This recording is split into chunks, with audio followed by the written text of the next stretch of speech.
Hello! Samahan ninyo si Garden Body.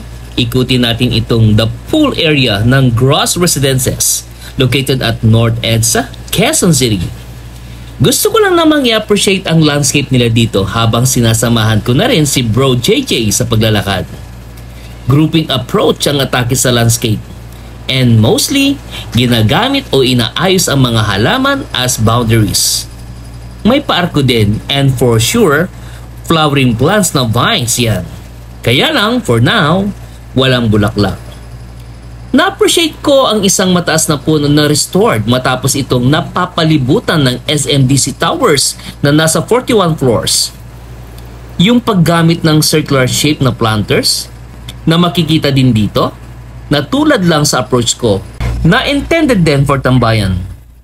Sa pool na ito sana kami maliligo kaya lang 6 AM ang bukas pa ng area para makapag-swimming. Kaya dinaan ko na lang sa pa-picture na animoy nagpapahinga muna at later magsiswimming na.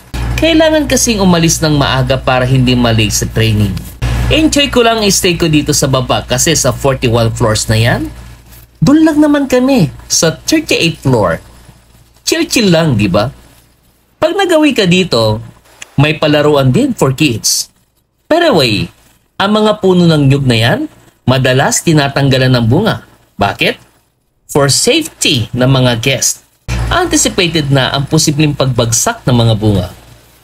Meron ding clubhouse na minsan ay sandwich.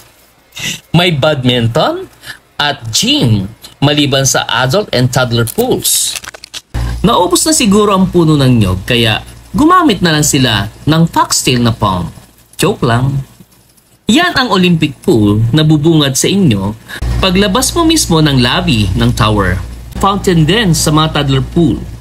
Sa usaping landscaping, makikita ang proportionality ng mga punong kahoy sa taas ng mga towers. Jive, di ba? Ang makulay na halaman din na ginawang lining o boundary. Isang magandang approach para hindi maligaw ang sino mang guest kahit sabihin pa na walang ginawang pathways. Yan ang perspective view. Kay daming pool, kaya makakapamili ka talaga. Bahala ka kung anong gusto mo. Ang mahalaga, masaya ka.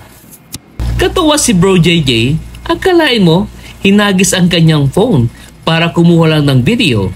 Breathtaking nga lang pero unique naman ang pagkakakuha ng video.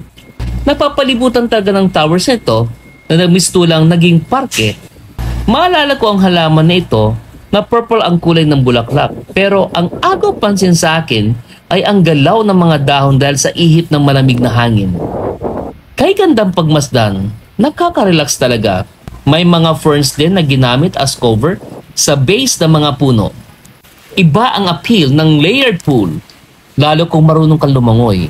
Kung di ka naman maliligo, may enjoy mo naman ang pagkape dito habang pinagmamasdan mo ang mga amenities at ang landscape.